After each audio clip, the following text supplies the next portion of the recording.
How you guys doing today? It's Anthony Gangi. Welcome to another episode of Tier Talk. Guys, great discussion today. We're going to be talking about dealing with pregnant inmates. We get a lot of interest from the outside coming in, and they kind of want to know how it is that, what we do when we have an inmate that's pregnant that comes into our facility. So what I thought we could do is have Connie Alleyne come on, and we could talk about the medical side, basically everything from intake and screening to identifying continuity of care options, prenatal care, delivery plan, postnatal care. I think it's going to be a great dialogue, something that I think people will be interested in. Plus, it goes to show you the hard work that we do behind the wall. Because I'm also going to talk about some safety and security concerns when dealing with the pregnant inmate. Because now, not only do we have to care for the inmate themselves, but also the life that they're carrying. So sometimes that could present a conflict. But I think we're going to cover a bunch of stuff in this dialogue. Connie's going to lead the way.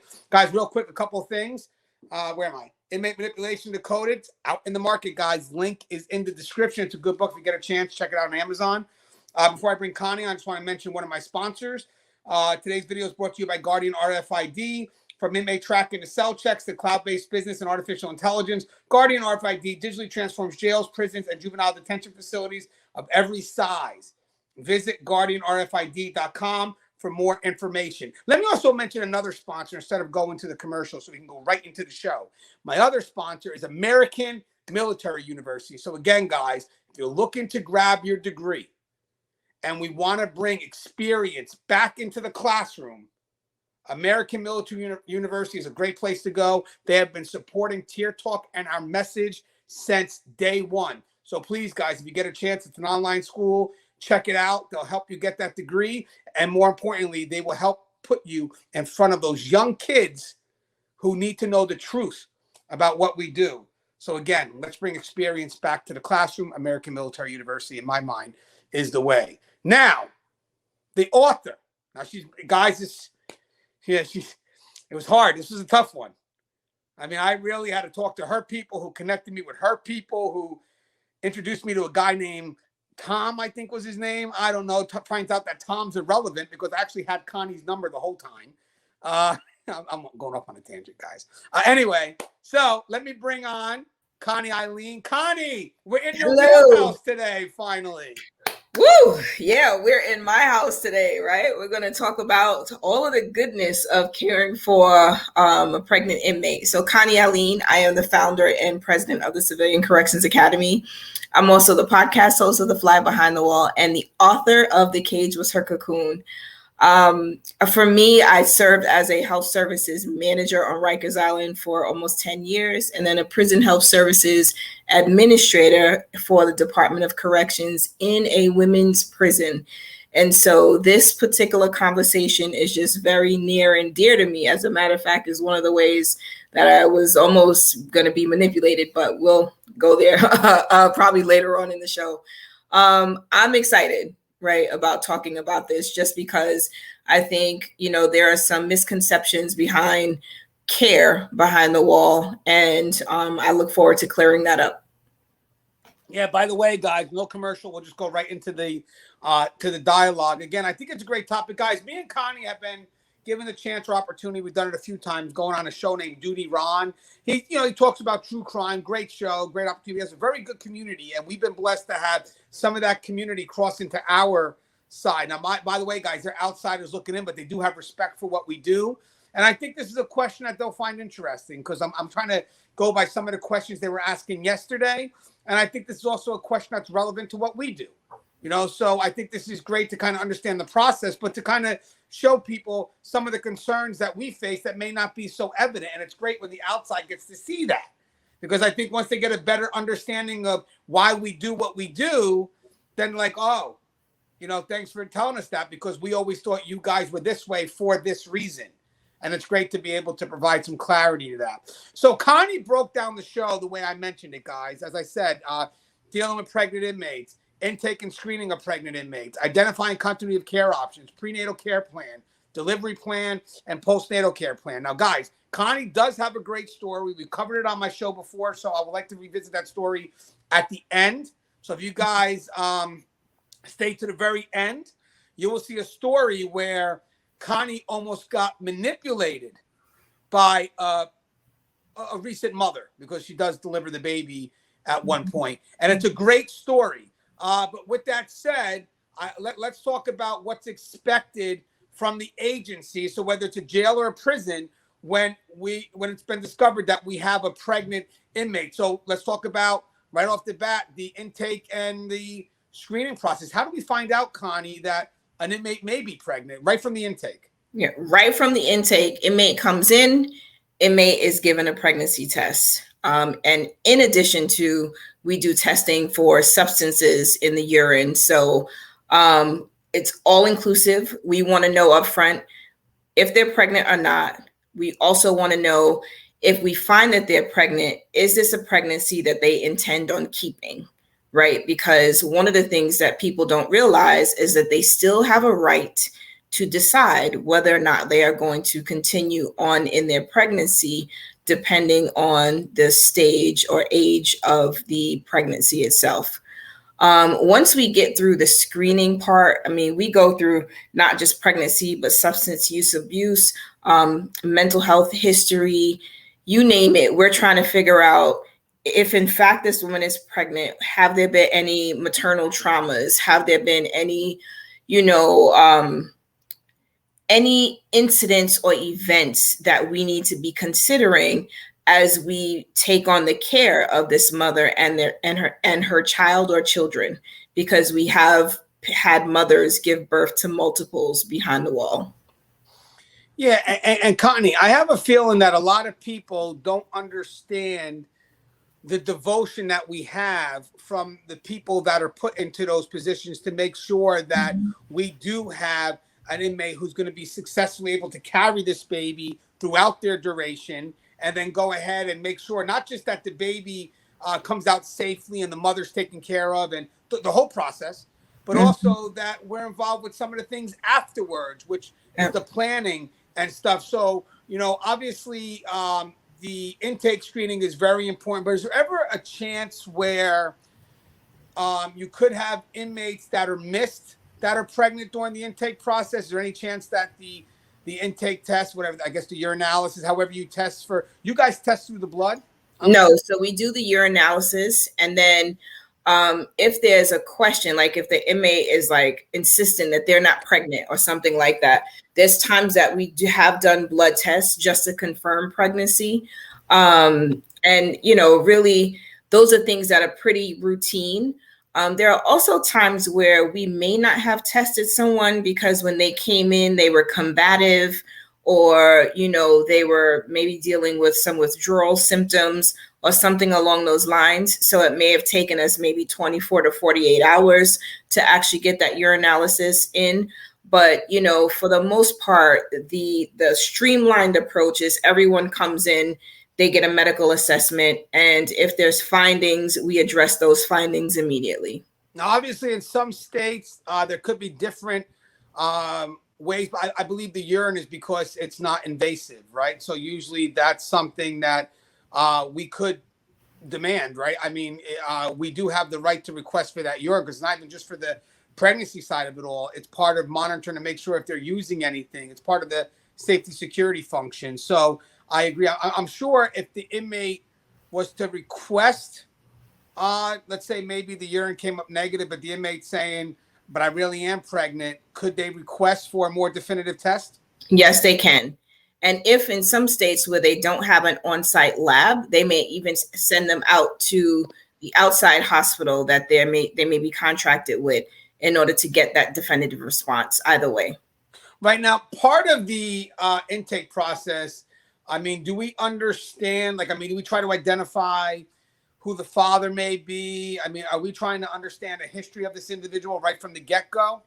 So we do ask those questions, and some come in and they don't want to talk about it. Some come in, because sometimes maybe the dad is the co-defendant or something, and releasing that information may somehow impact sort of the next of kin, which is part of the process, right? So like mom gives birth to the baby. If the baby cannot stay on site, many facilities or many states do not have the ability to support a children's infirmary or to house infants, right? Whereas some facilities do. And so when the mom is trying to prepare for that next of kin conversation, whether the baby will become a ward of the state or there's a next of kin, if the dad happened to be like a co-defendant and he's incarcerated someplace else, it could have an impact on that mom's decision to be able to, or the mom's ability to be able to make the decision as to what will happen to the baby once she delivers. So there's some legalities in between there. If they're ward of the state, there's some social services involvement, outside social services, not our internal folks. And then our social workers internal are usually a part of that planning process where they engage their legal team, and that the baby situation is really sensitive. And so there are many people involved with what happens to the baby once mom delivers. Hey, Connie, if you have an inmate that's already kind of further along in the pregnancy, so, not from day one, but really further along, do we, if they were having care on the outside, do we connect with their doctors as well? And can their doctors still be involved? Yeah, so the continuity of care is a big deal. Now, whether the doctor can still be involved is another question.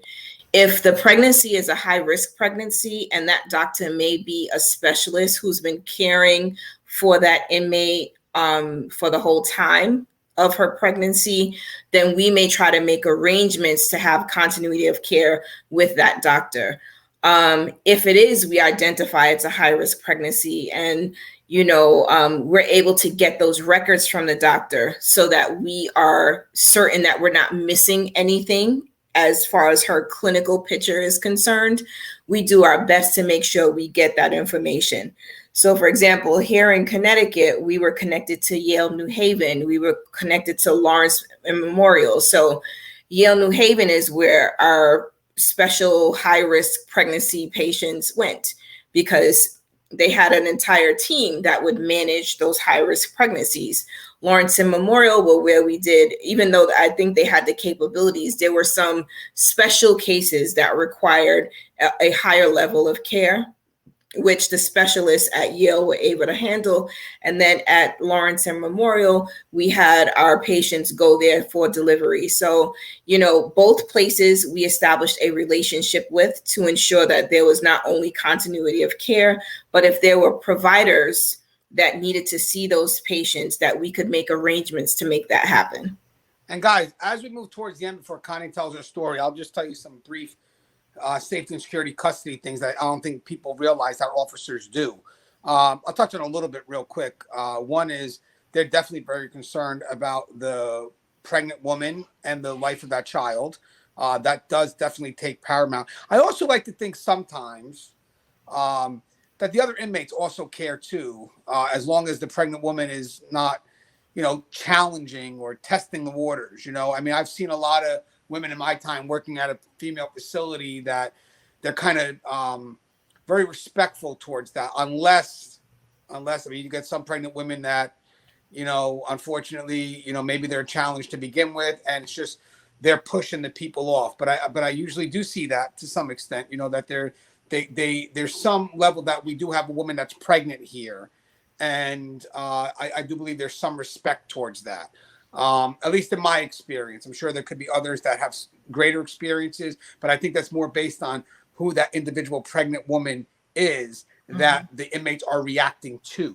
So I'm going to give the inmates the benefit of the doubt on this one. I think that if there is a shift, like if maybe a little wrong and maybe they are aggressive to I would actually look more towards the pregnant woman at that point, because I do like to believe that everybody has that concern for that unborn child. It goes so far that when we're transporting this inmate, maybe out of the facility for some type of medical care, we're not going to shackle them. And if we handcuff them, they're going to be handcuffed in front.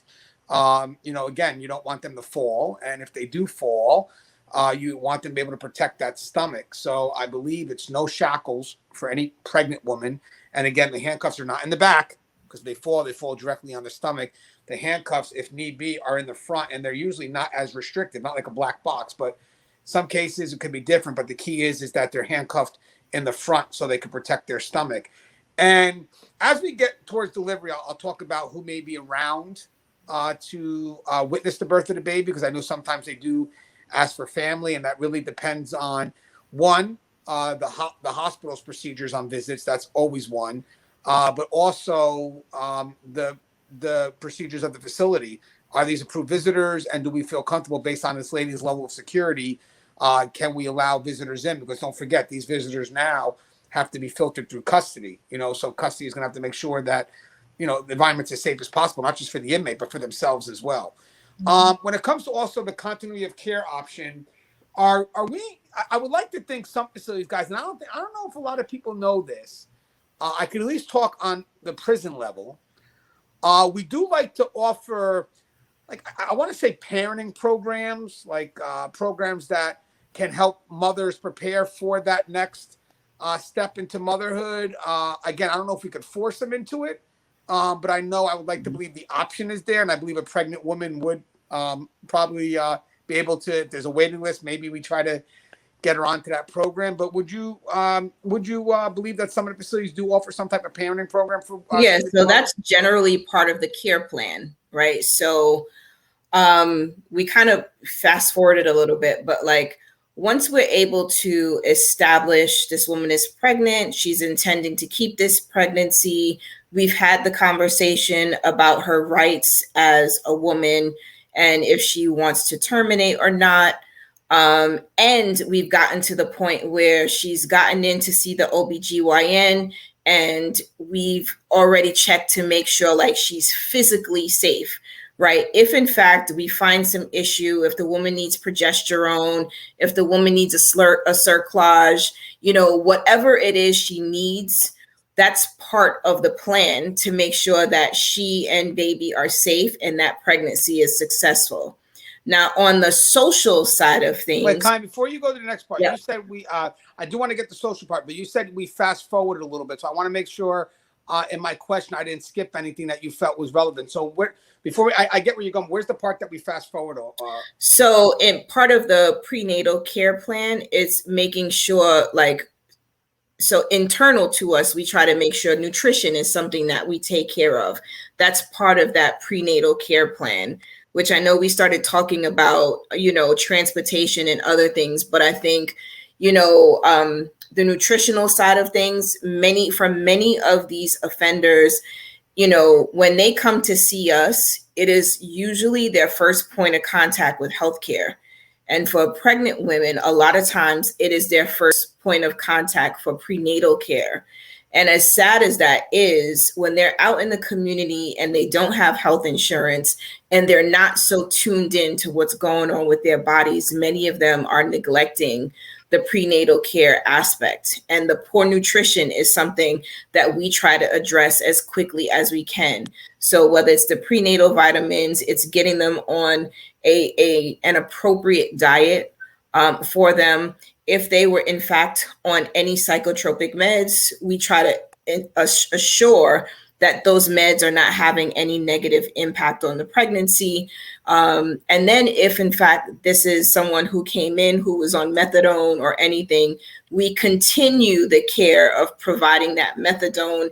And as the baby progresses, we may have to increase those dosage because the baby, we don't want mom or baby to start going through detox. The baby is pulling on that methadone that's being provided to the mom, and which makes it a little harder for mom to be as stable. So we increase the dosage of methadone to make sure mom and baby are safe until delivery. And, as sad as that sounds, we also try to make sure that we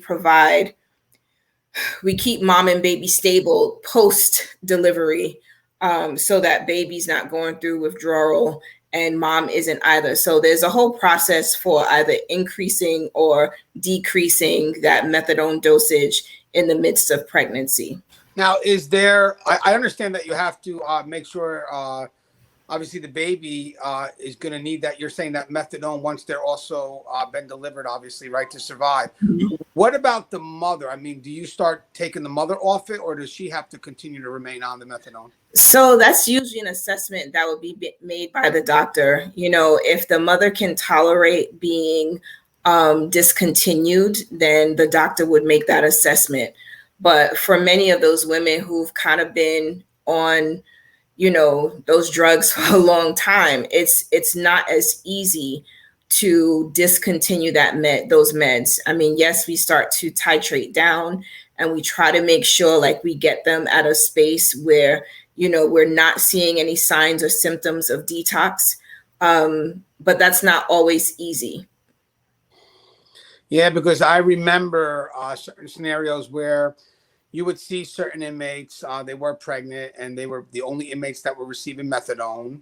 That's also a concern too, because there may be some inmates, which hopefully this is not the case, but they may want that methadone, and they could put that pregnant woman in a position where she may feel that she starts to not take it and she starts to smuggle it. So obviously we're making sure that she is taking it, because at this point here, if she's not taking it, she's putting the life of herself, but also the baby at risk. Correct. Correct. Right. So, correct. So if the woman starts to detox, there is a chance for spontaneous abortion, which is a miscarriage, and we do our best to make sure that doesn't happen. Right. So, and again, I know that now methadone, is that liquid? Yes.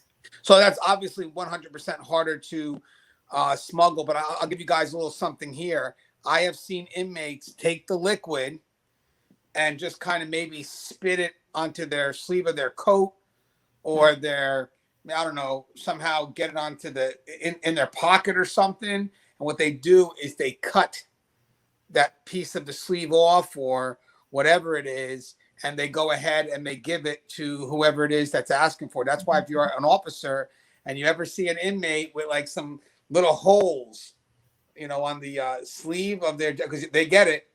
Or the collar, like for the collar. Yeah. Right. Usually, I mean, again, not far stretched, but, those could usually be inmates that are, maybe pretending to wipe their mouth. Yep. And they put it right there. And then when they get back to their unit, they just kind of pull a little bit off and they sell it or whatever it is. Just they become very inventive. As I said, officers can go 100% to try to get it, but inmates, you're checking this way, we're going to try to do it this way. So I just wanted to mention how important that is, to make sure that at that point the inmate is taking the methadone. And real quick, I know this is going back some time, but was there ever a concern with having methadone given out to the inmate population, even if it was for pregnant women? I know there was a concern when it came to Suboxone, and did they ever have that with the methadone for the pregnant women, or is that just a practice that we always knew about that worked? So I think we always knew about it and it worked, but there was always a concern introducing it into the facilities just because of the safety and security side of things. It is a controlled medication. And so logistically, sometimes there's challenge with making sure that controlled med is secure if the facility doesn't kind of have a way to separate the controlled med from your regular med line, for example. So there's different concerns, I think, that were raised, because even as we started to consider implementing methadone maintenance in the facility, we had to figure out not only just the feasibility of it, but the impact to Medline and what would be the additional Medline. And with the number of inmates who are actually on meds, how much more time was that going to take to actually do an additional Medline? And then what impact that would have on count time. So there was so many things that had to be considered. We had to get special lock boxes. We had to have a designated room where not only the methadone was going to be administered, but all the other steps with managing someone who we inducted into the MAT program would have to go through. So the counseling side of things, the scheduling side of things, the physical examination that comes along with over time. Like, so if there's any additional medical assessment that has to get done, like it should be done in a space where we know that the actual methadone is being held safely and securely. We also ended up having to add additional custody support on that Medline just because it was a controlled substance. So it depends on like the infrastructure, I guess, of the facility and how much additional support you have to add in order to have a functional MAT, a functional and safe MAT Medline. And I like when you said time consuming, because the right way to do it is, I don't know how many you could do it at a time, let's say 7, but you have to let that dissolve in their mouth, and it could take 7 minutes for each inmate. So if you do, let's say, even 7 at a time, and your Suboxone numbers for inmates that are on the MAT program that have been approved, they could be hundreds. So now you're looking at a good amount of time to, even if you're doing 7 at a row, and the officer has to be vigilant as well as medical, because I like to think there's a partnership between medical and custody at this point to make sure that it's truly dissolving in their mouth. And people are like, well, they're on Suboxone because they want it. And maybe, but there have been some times where Suboxone makes it back to the unit. So again, it's still something that has to be monitored and controlled. So once you introduce something into the correctional facility, the point is, okay, we're introducing it, but how do we maintain the safety and security of introducing, let's say, Suboxone or methadone? So it was good to touch into that area. So Connie, we did touch on intake and screening, and we touched on identifying continuity of care options, and we also touched on prenatal care plan. So before we move on to the delivery plan, did we pretty much touch on everything you feel we need to go on with the prenatal care? I think so. Well, I think one of the things we want to add into there is the mental health side of things. So, a woman being pregnant and in prison has, that there's a significant mental health, some significant mental health concerns are raised. We want to make sure that this woman is mentally stable and, in the right state of mind, right? This woman has no intention of hurting herself or her baby, because we're not with them 24/7 to be able to have that kind of watchful eye over them. And so we do make sure that they have mental health support, whether it's the social worker, a psychologist, psychiatrist. There is typically someone from the mental health team that's a part of that interdisciplinary care team that we set up. The other thing that I think is important to mention is just many of these women, because it's their first contact with medical or a medical provider, we have to think about any other medical condition that they may have and treat that as well. So, women who come in who are diabetic or who are hypertensive or who may have, STDs, like those are all things that come into play. So I want our audience to understand that there is a holistic approach to providing care to these pregnant women as they come in. Yeah, I want to add something too. I don't know if Connie touched on it before, but just as a reminder, during this process, obviously, I think Connie did touch on it actually. We're also talking about, what's going to happen to the baby once the baby gets released into the world. So all this is definitely being talked about before the delivery day, which includes, do you want the baby? Sometimes some facilities allow for the bonding of the mother and child that can go on for 2 years within the facility. I'm sure there's a specialized unit for that. Some places don't. I would say most places may not.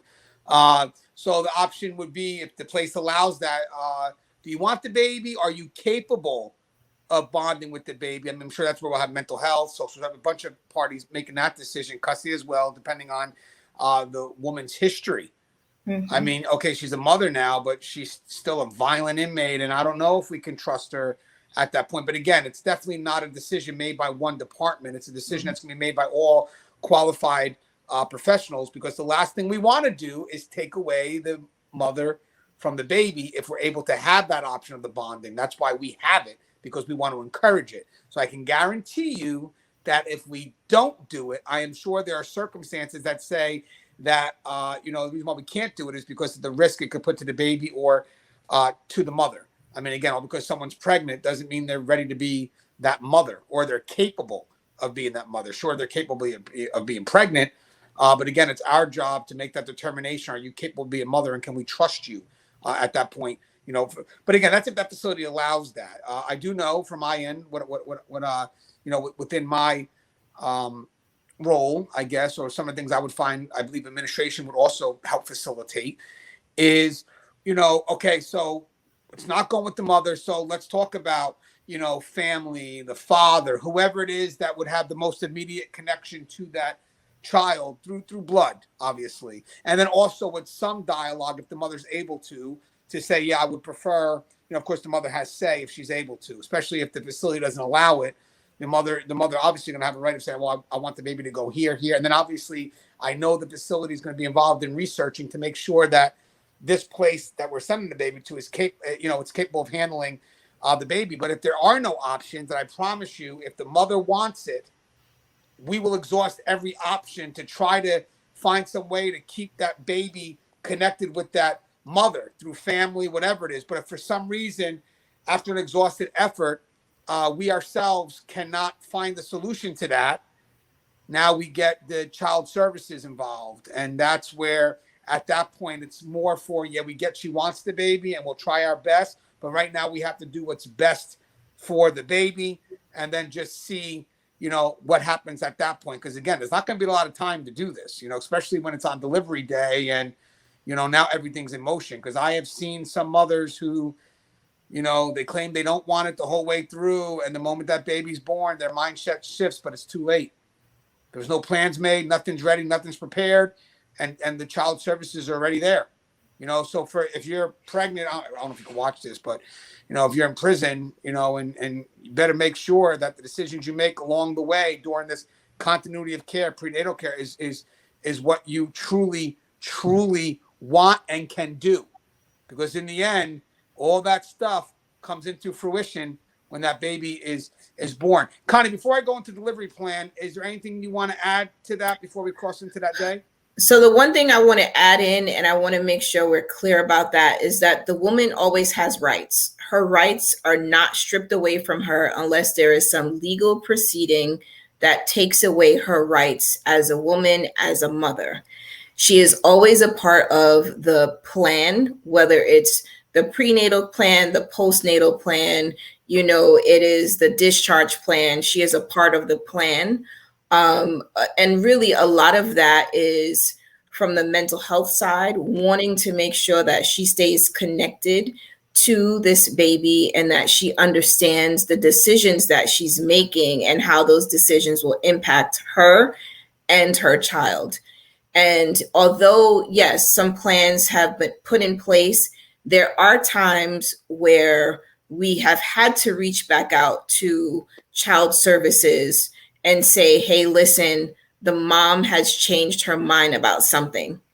And it's not easy to undo what she has already decided. So it's not like an end all be all. There is sometimes a point of no return, but there is a window that she's allowed to kind of think about those decisions. And if there's something that she's not certain of, or she wants to change her mind about, like there is a channel to do that. It is just not an easy process to get it, reversed, whatever that decision is. I usually don't share specific stories, but again, I'm not going to say names. Let's just say I remember of a situation where there was already a plan put in play. The mother did not want the child. It was made evident the whole way through.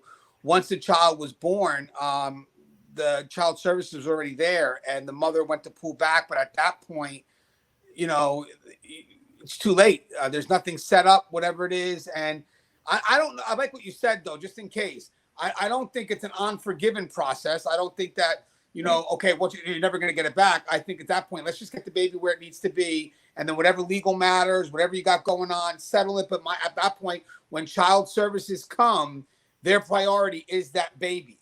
Correct? Correct. Their priority is that baby, making sure that baby is going to be housed safely and cared for safely. And once that they're in that space, they can still help mom to maneuver, but it's going to take that legal route. And she has to kind of jump through some hoops in order to make that happen. It's also understanding that if in fact mom is or has experienced some mental illness or possibly going through postpartum depression, that those are things that are considered as well, because it presents itself very differently in different women. Some people, you can see someone's just depressed. Some signs and symptoms are just there, right? And for some women, it shows up differently, right? I might be the strong silent type. I won't say anything about it, but I go to my cell and I cry every night, right? And so, we do try to make sure we keep our eyes and ears out for those women, because when they come back, they don't have access to that child, right? If in fact, the child has gone to a next of kin, there's a matter of making arrangements for mom to be able to see the baby. So whoever that next of kin is that may have custody of the child for this time can bring the child in to make sure that they have that time to bond. A way that some moms choose to continue to maintain that bond is by pumping and sending milk home. Some states don't allow that. Many states do support the mom to be able to pump and send milk home. And that can look different. I know when I was last in facility, we were kind of going through the motions of deciding if a mom could breastfeed during a visit. And tons of safety security concerns were raised, particularly because there are some moms who are passing things in the baby's diapers and all that other stuff that is part of our prison subculture. We would like to think that moms just want to purely, bond with baby, but unfortunately there are times where it's not as pure as I just want to bond with my baby, and there are other things that are happening. So I don't recall if we ended with that in a good place or not. So I won't even go there, but that is something that has come to the table, for officers who are manning the visit area, right? Like, what is that experience of a mom breastfeeding? Is there some PREA that comes up, or does it leave them vulnerable to a mom with an exposed breast in a visit area breastfeeding? I know one thing we considered was if there was a lactation room where mom could go in the visit area and breastfeed. And of course there were concerns, so someone needs to be able to see that mom and make sure the baby is safe, right? So, I think we could talk forever about all the things that can come up as we try to accommodate a pregnant woman being able to continue that bond with their baby, and what's the appropriate way to make that happen.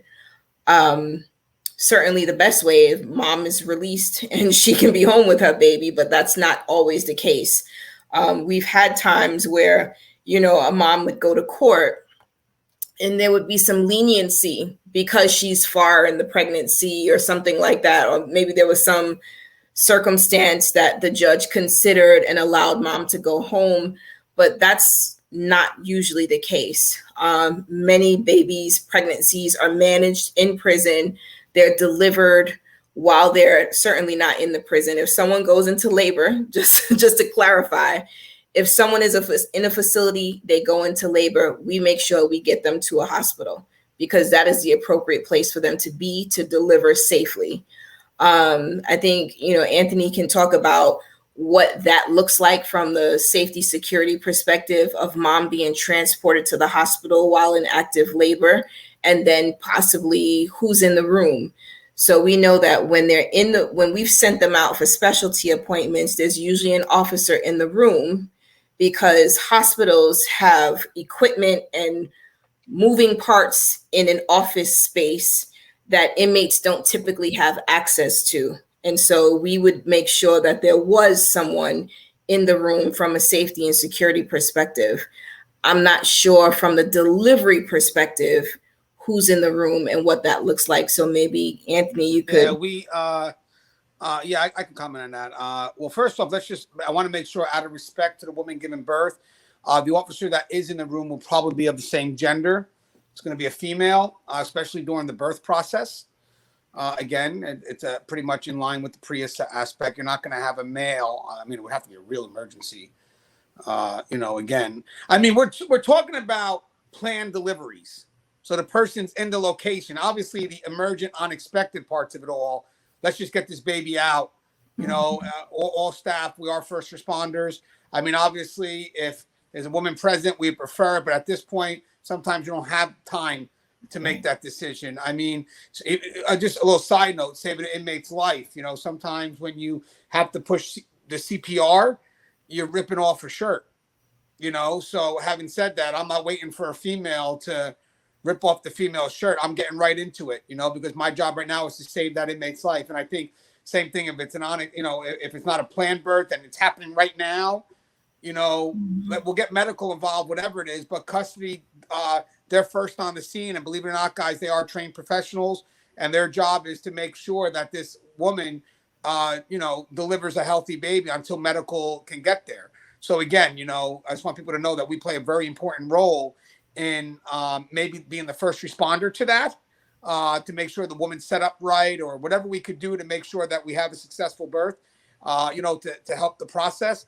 But again, we're also responsible for making sure the scene is safe. A bunch of things that we want to do to make sure that in the end, the mother and the baby are safe. Now, for the hospital, if it's a planned delivery, and I'll get to this part, and then Connie, please compliment it. I'll just touch on some things from custody that I think are pretty interesting because it kind of paints the proper picture. So I like the introduction of that, Connie. I appreciate that because, you know, again, I don't want people thinking that we're just Neanderthals, and that's not true. Again, so this is a great way to paint what we do. So usually, you're definitely going to have a female that's going to be scheduled on this trip. Could be a female, male, female. But definitely there's going to be a female because they're going to need a female in the room. And that's for safety and security reasons. We talked about the inmate. They're not going to be shackled, or they should not be shackled. And if they have to be handcuffed, they'll be handcuffed in the front. And when the child, or when they get placed into the delivery room, most likely all the shackles and handcuffs are going to be, you know, taken off, especially per the doctor's request. And we are not allowed to handcuff an inmate to an inanimate object. So obviously, if the inmate does tend to be a problem. So the inmate will not be handcuffed to the bed. No, we can't do that. That's at least in a lot of states I know of, you can't do that. I just want to make sure we say that explicitly for people who think that we are still practicing those kind of practices that we've already established were unsafe. Yeah, and we don't hog tie inmates either.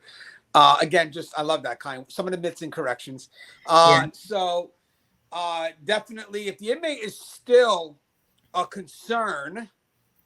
I mean, we do have twisty ties and stuff, but again, we really don't want to put that on a pregnant woman who's got to give birth. We want to make sure that we don't add any more pain or any more inconvenience to a woman who's given birth. But if the inmate does cause a problem, now we're looking at not just herself, but the complications of her giving birth to this baby. And then there could be measures, but I promise you the measures that are taken are to ensure the well-being of the woman who could be being problematic at that time, but more importantly, the life that the custody staff, along with medical, but also just want to mention custody staff, is responsible for now. Now, remember, guys, when custody now takes this pregnant woman out on this trip, they are responsible for 2 lives, minimal, unless they're twins or triplets, whatever it is, but you get the point. They're responsible for the mother, the pregnant woman, and they're responsible for the unborn baby.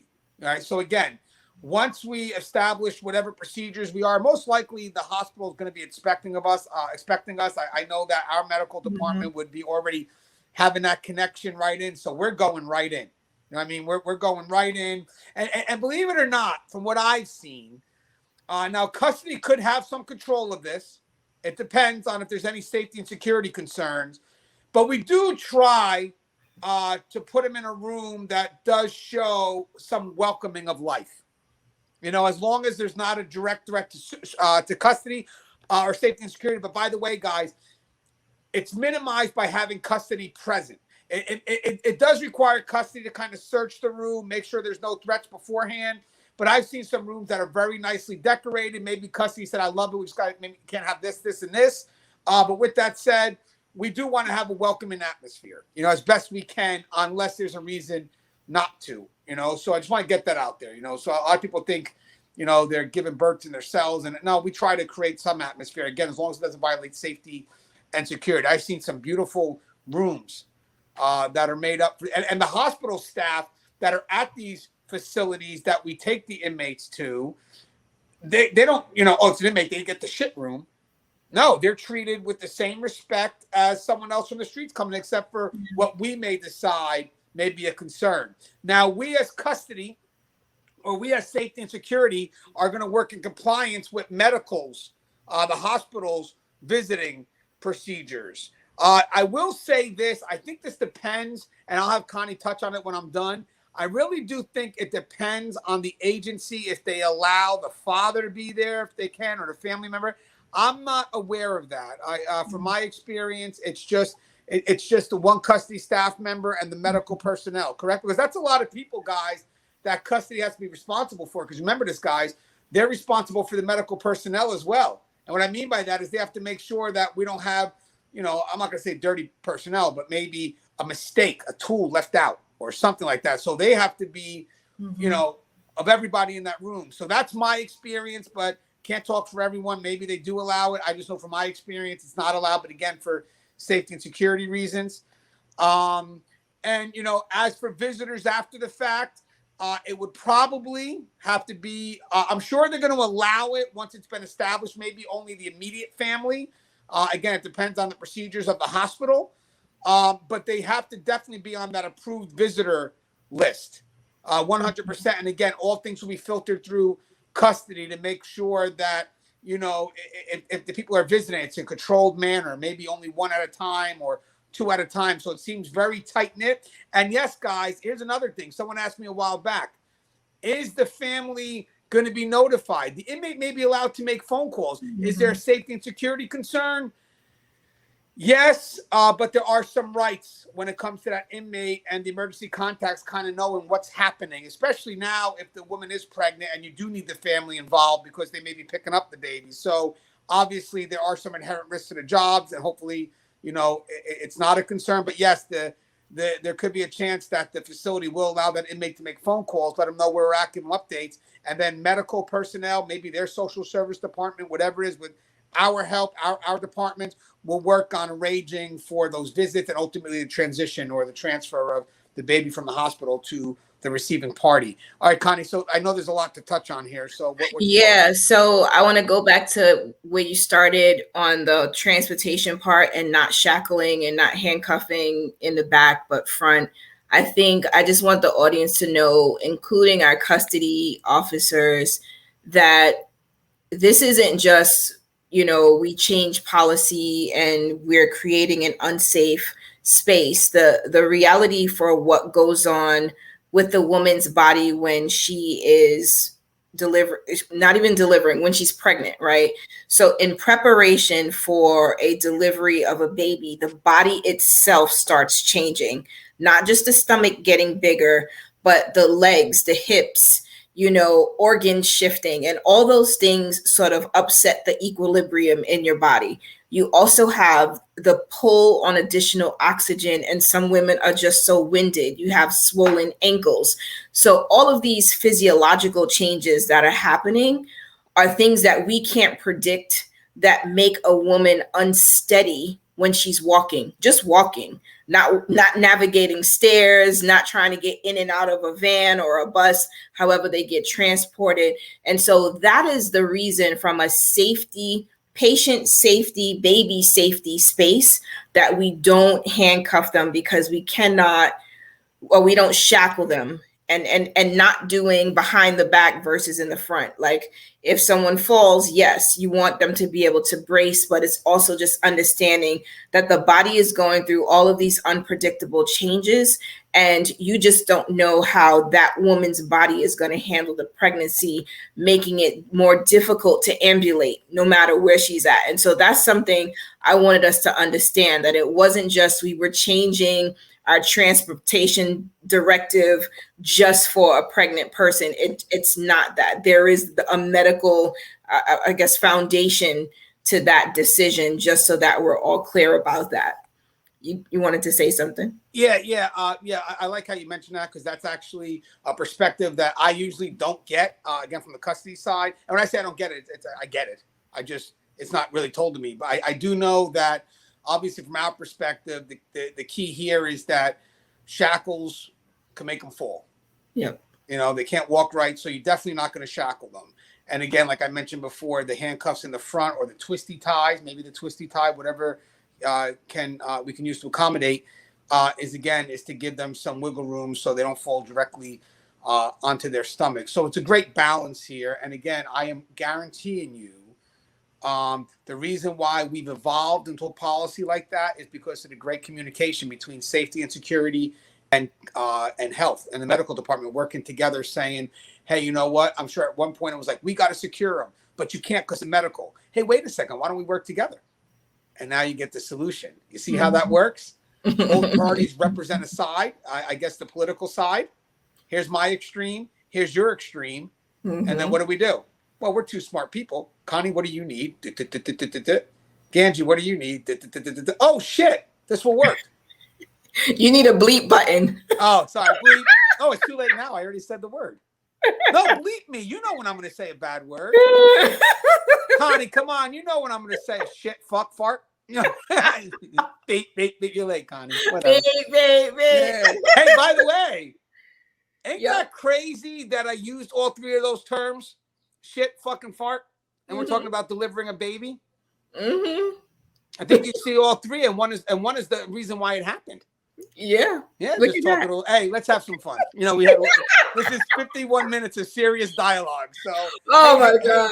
So let's talk about obviously we set it up. So what so there's the delivery plan. There's usually a plan between on-site OBGYN, medical, our social workers are part of this process because they bring the mental health side of it. And then we connect with the hospital to make sure that there's a mirrored team on the other side to receive the offender when she comes in to deliver. If it's not a high-risk pregnancy, we kind of just, okay, this is the due date, and we monitor due dates. And, there's a whole, they go from every 2 weeks to every week. And if, mom is having some signs or symptoms of contractions, we adjust that follow-up or check-in as needed, right? And so typically we know when that date is, and we've already communicated that with the hospital that they're going to deliver at. And if they have a provider at that hospital that's been following them, our providers usually communicate with each other to make sure everyone's on the same page about what's going to happen. And as we all know, pregnancy, labor isn't something that we can plan as much as we'd like to.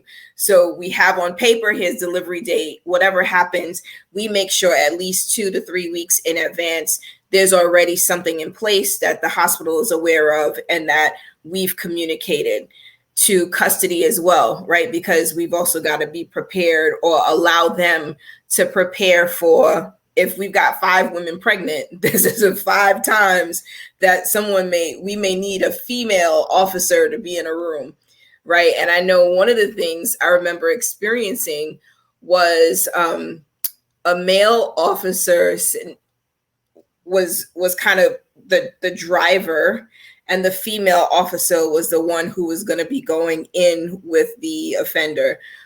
Which, we may not always have the luxury of having a male and a female, right? Or having 2 females, right? There may be the time where we got 2 males and we do whatever we need to do to make sure that there's still dignity, there's still privacy, there's still all of that goodness. But at the point of delivering, mom usually just doesn't care. She's going through the motions of one delivering. I think it's the mental part of, I know that I'm going to have to give this baby away to someone, whether it's the next of kin, it's a ward of state, wherever the baby goes. So there's a lot of emotions during that time. And so the goal is safe delivery and stabilizing mom. Right. And guys, again, custody's, I mean, obviously medical, definitely, but custody, when it's tougher to, I said, stabilize the mother, that's when custody has to make some decisions. But I also want to mention one more thing. A lot of the decisions that are made on an outside trip may not be made directly by the officers that are there, even though they may kind of take an initiative action. A lot of the stuff that's going to happen is going to have to be confirmed through a higher level of authority. which could be their supervisor if there's one on site, which sometimes they may just visit. Doesn't mean there's one on site. They may just come and visit, or during their tours, or they're called back to the facility. Something as simple as taking off a handcuff. Let me go call my shift commander to make sure we're all good. Or, again, putting stuff back on. I know we had unhandcuffed the inmate. I just want to just inform you the inmate's being non-compliant. So at this point, we are going to have to make the effort to put flexi ties or whatnot. And most of the time when there is a concern at the outside hospital, if there isn't a supervisor on site, because most likely they won't be, guys. These are officers that are handling the job. The supervisor will usually do their tours. So they will take a visit there. Every shift, you'll have a supervisor that will, stop by, maybe give the officers a break. Because usually if you have two officers on site, one in the room and one, on the floor, they may not be able to break each other. So again, now this becomes a unique situation too, because then as long as we're not talking about the birth time, we're talking about the room. If it's a male supervisor, guys, if it's a break, that they can go into that room and relieve the woman. As long as the female is properly covered up and there's no concerns, the male can go in there briefly so the female officer can take a break, or if the supervisor's on site to assist, because sometimes the supervisor will assist on breaks, again, depending on the facility. But I want people to know that everything that's happening at that point is also being relayed to the main facility. So they're very much aware of the process of what's happening. And basically that information is relayed to them, and then which is relayed to the administrator. And then when the child is delivered, the institution is notified, and then obviously that is probably reported in their unusual incident logs. So everything is properly recorded. And by the way, the officers are going to have logbooks too, and they document everything minute by minute, who's going in, who's going out. They may even document the medical staff going in. What's your name, ma'am? Dr. what? Okay, you can go in. What's your name, ma'am? Nurse what? Okay, you can go in. Again, that's their job, time, all that stuff. And again, you have to be vigilant when your officers and you have that post. But again, there is some communication still with the outside post and the facility itself. Hey, Connie. Now, so again, there's really we kind of talked about the delivery aspect. I mean, there's pretty much just setting up the room, making sure everything's good, and then at this point now, whatever's in play is in play. You know what I mean? We talked about that. So let's talk about this. Seems to be the most interesting part, because I think that what we discussed so far, Connie, there is some consistency in, at least what should happen before. But there are some facilities that have evolved a little bit more when it comes to the understanding of a bonding between a mother and a baby. And there are some that just kind of have that safety and security in mind. Again, I understand both perspectives, of course, and they kind of are not so forward moving, if you will. They're kind of just maybe, we're not ready to have that bonding with the child in our facility. So again, there's that plan of sending that baby out to the family or whoever it is that is now going to take responsibility. Let's talk about the postnatal care. So this is everything that we've discussed so far comes to this point now, where now we go from discussion to action. So, what is the next step? Baby's born. What happens now? So baby is born. Typically, we've already engaged all of the family. So we've talked to the mom who's going to take the baby. Mom either gives us names of people or she doesn't have anyone. If she gives us names, we've already engaged those names, but it's not just us calling to say, would you be willing to take this baby, right? So this home has to be approved by the social department of child services, or whatever it's called in your state, right? Social services, child services, whatever. And so they do a thorough investigation of whoever those people are that mama said the baby can go live there, because they will not release the baby into the care of someone who has had a criminal history, who has had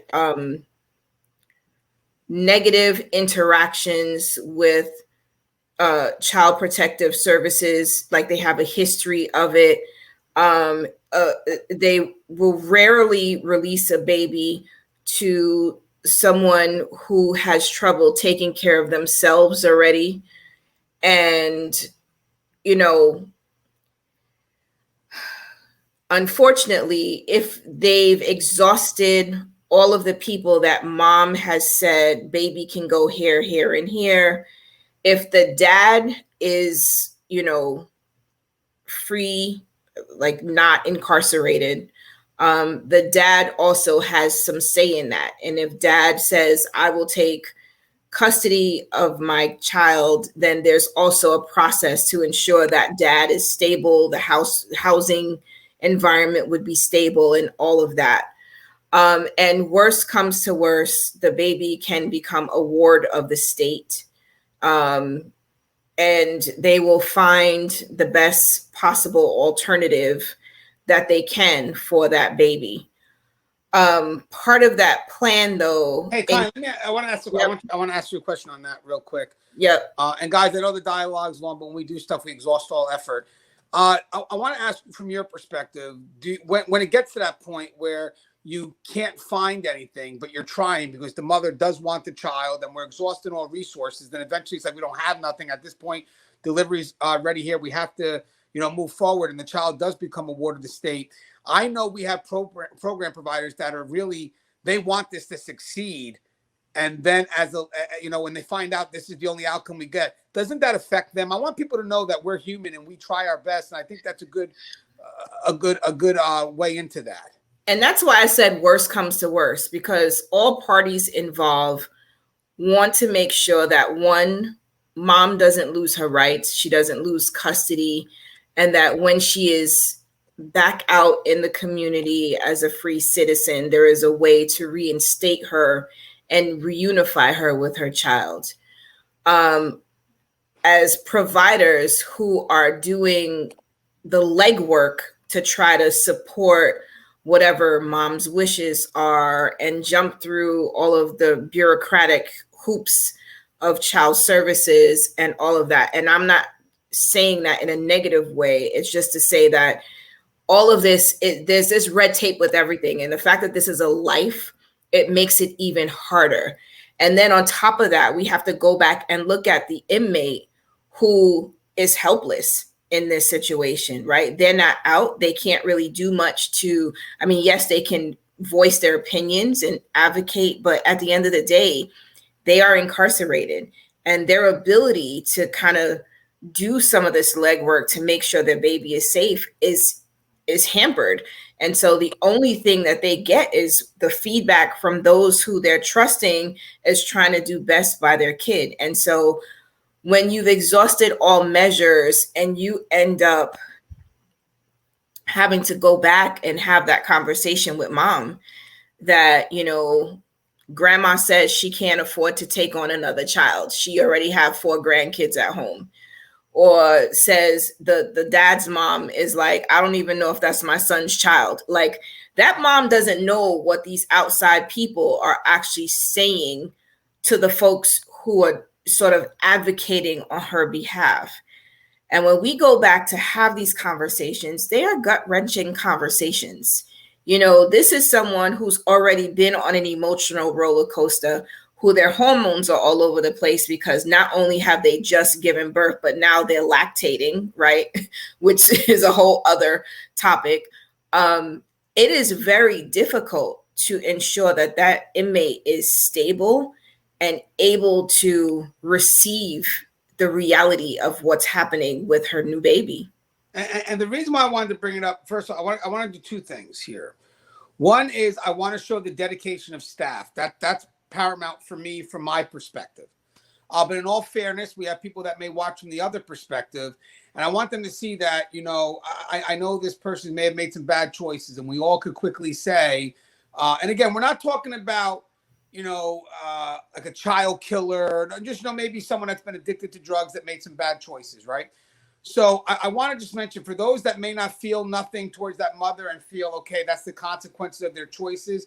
You got a baby that is coming into this world wanting to be with the mother. So at least if you can't get it from the mother's perspective, all right, that's fine. I'm not here to change that.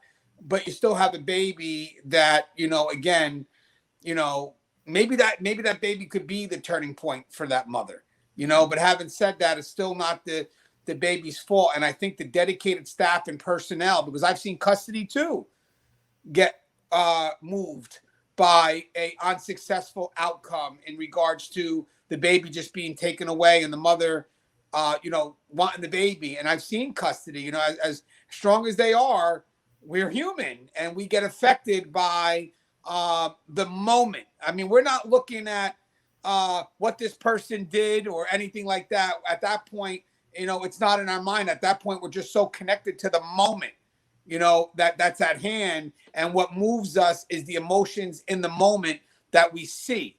And again, this is in the moment. So with that said, it's a very complex process that could affect everyone. But the key here was to show you the dedication of what we want to be as a result, and not that, we don't care and we're not involved.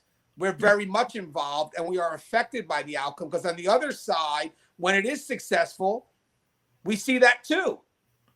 And however you want to connect to that success, whether it's through the inmate or, or I'm a mother, she's a mother, or it's through, hey, a baby's got a home, however you connect to it on either side, the point is there's a connection. That's the key. So I just want to let people know twofold: the dedication of staff for the positive outcome, and the fact that, if anything, there's a baby now coming into this world. I want to say the baby's wanted, but where's the proof if we try our best to be successful and the outcome is just the baby becomes a ward of the state. So it's a very powerful moment that affects everybody in that room, in my opinion. And again, it absolutely is. Yeah, and I wanted to highlight that. I think that's important. Hey, Con, before we wrap it up, is there anything you want to touch on again to finish up the postnatal plan? Because I kind of was trying to get a thought out, so I appreciate you letting me get that out. Oh, no worries. By the way, one more thought.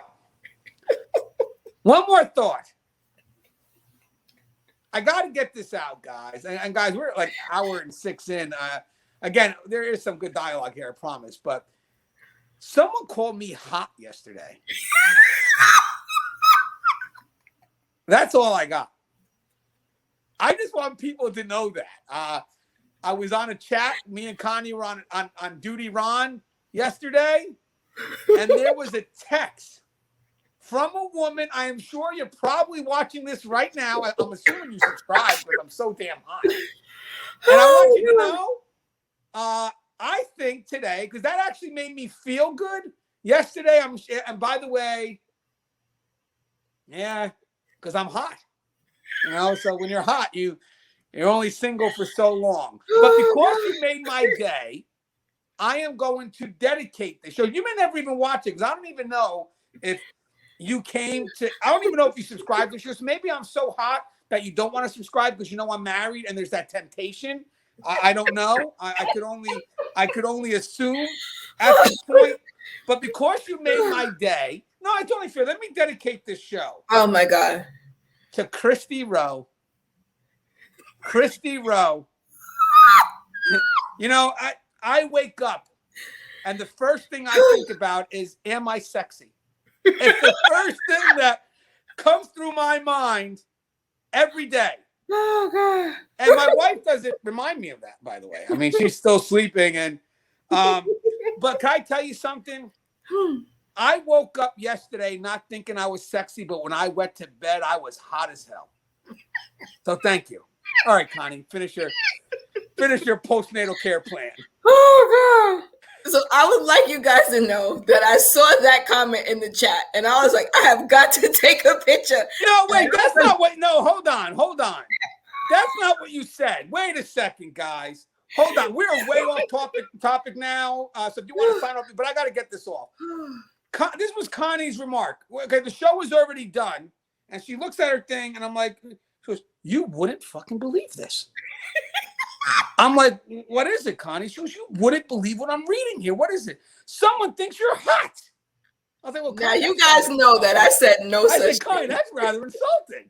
But who is it? Who is it? As a matter of fact, he was like, what's his name? Yeah, I did say that. Because 9 times out of 10, it's my luck. It's my luck. But luckily it was Christy Rowe. So thank you, Christy Rowe. And I have been going to the gym. I have. It's true. You don't know that, Connie. We do a show every day, and you never compliment me. You never look at the neck. I didn't realize it. Yeah, that's from all the food I eat that I swallow. Working out. So, Connie, closing thoughts. Not closing thoughts. Sorry. Is there any last thing on the postnatal care plan? Postnatal care plan, just that as we prepare for the woman to come back into the facility, that we do have to have a lot of support ready for her. The mental health support is important. I think from a medical perspective, the mom being able to pump and dump or pump and store to send home is important, because now this baby is born, the body is doing what it's meant to do, which is produce milk. And from a lactation perspective, if she doesn't get relief, it can be very painful. So because she doesn't have a baby to nurse, having the ability to pump and dump or pump and store so that milk can be sent home is important. And typically we try to make sure that we are connected to that inmate's roommate as well, because there are things that the roommate might observe at night, when, the lights are off and everyone's kind of settled. We need to really understand like where her mind is at, like if there were any concerns that she might have raised to the roommate, or if she's feeling suicidal or she's feeling hopeless. Like there's the gamut of emotions that happens going back to facility, feeling empty now that that baby is no longer in her belly. Also, the baby's not next to her either. So there is that emptiness, that I've come home empty-handed, and home happens to be a housing unit. I'm going to tip my hat to William Young. But it is that situation where, mom is really in need of support. And so it isn't like, oh, she's back with back in general population, we don't think about her anymore. There's actually a lot of effort surrounding making sure that she's safe and she's stable, she's supported. And usually we try to ensure that there is a call, she has access to a call, whether it's to call to check with the next of kin who has the baby, just to make sure that she's clear that the baby is okay, or if it's her to connect with the social services or protective services folks to make sure the baby's okay. We try to facilitate that. And guys, think about this right now. I mean, the work seems to be ongoing. As long as that inmate is in our custody, we continue to do our due diligence and try ways to keep that connection going. So, I mean, obviously, if the facility doesn't offer the 2 years or the 6 months, whatever it is for the initial child bonding, we're still doing what we can to facilitate it. And I know there's definitely always going to be a push from medical, because a lot of the evolution, if you will, of what we're doing with the mothers does come from the medical side. Medical and mental health, I apologize, they're definitely pushing. And then there's that partnership with custody and safety and security to make sure that what we're trying to implement, we will do what we can to make sure we keep things also safe and secure. And I love the fact that you mentioned the cellmate. I would also add on to mental health as well. I believe mental health will probably definitely be, checking, because you got the postpartum depression, of course. But we also have officers who will call to medical and say something seems off with her. And I think that's something that we have to acknowledge, that, officers in the unit, yes, there's always complaints. The officers don't care. They blah, blah, blah, blah, blah. Great. But there have been times that woman has delivered baby, she's back in the unit, and officer has called my office and said, Connie, something's up with her. Can you have mental health come see her? Right. So, which means they're observing her behavior. They're observing her movements, who she's talking to, who she's not talking to, that she's not conducting herself the way she was prior to. And I think that says a lot to the fact that we do care, that the officers care as well, that they don't want to see something bad happen with this woman. And so the fact that they would make the call in order for us to send somebody down to check and make sure she's good, I think says a lot. So, yes, it takes time for, I think, us to all kind of get into this partnership, but there are times and spaces where it works really well. And we do have us working sort of in accordance with each other. And now, guys, I have watched some videos that have been done by former inmates that talk about what it's like to be pregnant in prison, and all they do is in my mind, I believe it's fabricated, because some of the stories that they say are just such a violation of human rights that there's no way it's a consistent practice. And if God forbid that is what happened to them, I will guarantee you that's more on an individual level as opposed to what the agency expects from our professionals that work behind the wall. But I will say this from two professionals right now: if those are the stories you're hearing and those are the stories you tend to believe, wow, we just made up a lot of shit just now. You know what I'm saying? I mean, that's a crazy thing that we just made up. This is experience talking. Mm-hmm. That means that we've done this more than once, from both sides. Again, I used to work at a female facility, and I've been on the other end of that. So for people that want to believe that, I get it.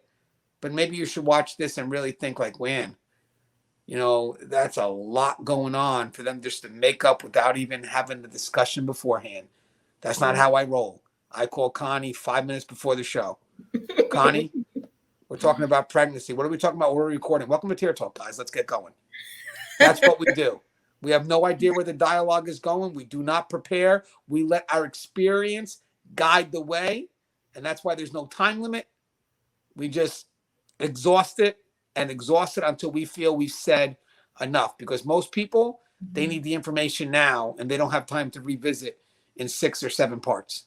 So I thought it was a great dialogue. Hey, Connie, author of Cage Was Her Cocoon. Probably the author of another book coming out, Dealing with Pregnant Inmates, the way this dialogue went. What's expected? Oh, my God. It could be. Oh, wait. We made a promise. Yes. We made a promise. If you stayed to the end of the show. Now, guys, we have touched on this in another episode, but I definitely think it's worth sharing. It kind of actually models off of, wait, hold on, guys. There it is. That's a book that I wrote.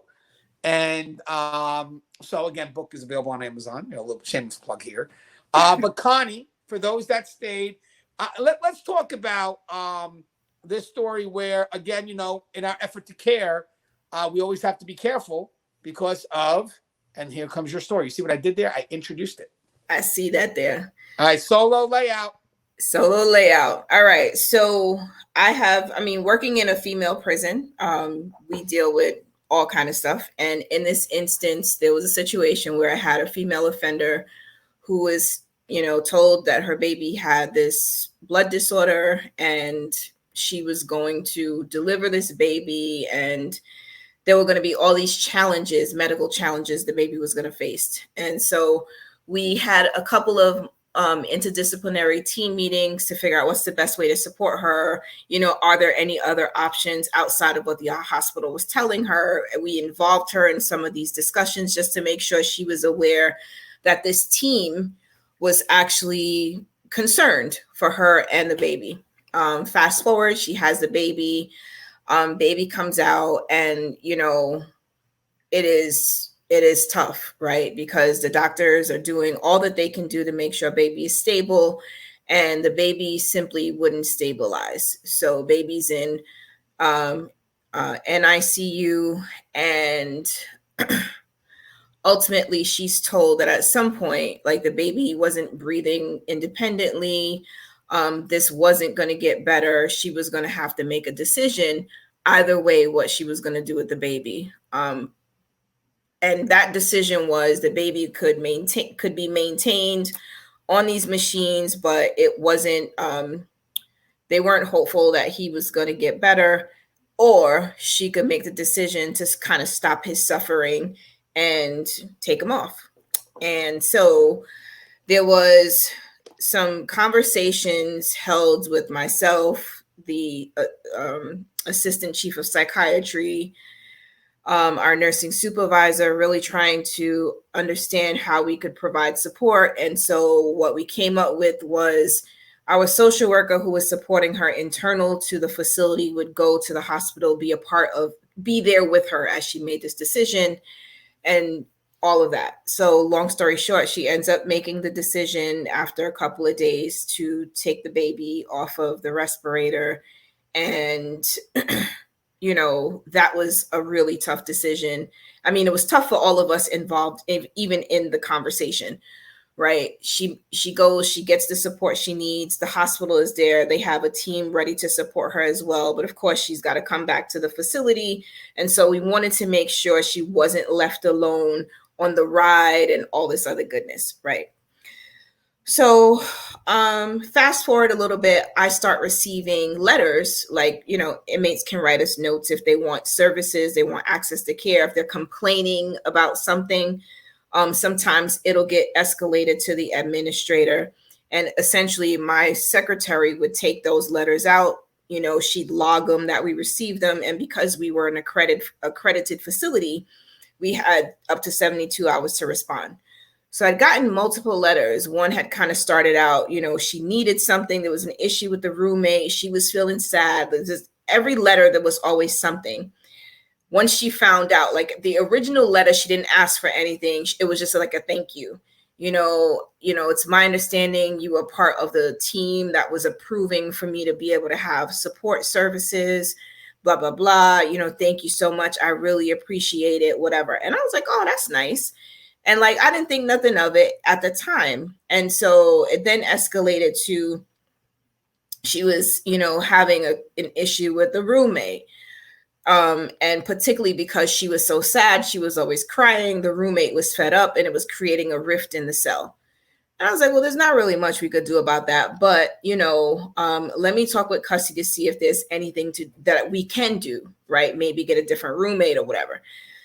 So that's kind of like step one, right? Which is beyond me, right? But I took the step to sort of be the advocate because this is someone that I was already familiar with her situation, and I was empathizing with the fact that, she lost her baby, and it wasn't like she didn't get to meet her baby. She met her baby and she had to make such a tough decision. So then the next note that I got, it wasn't around, it had nothing to do with the baby or sadness or anything. It was like, excuse me. She wanted, she was talking about a job, like a job assignment. And then there was another request. And, here it was, I'm thinking me supporting her is kind of going to help either distract her from the reality of what was going on, or it will give her, give her something else to focus on. And so if I could be of support to just help her through a tough time, then why not? But something made me pause, which I was like, why is she asking me for this?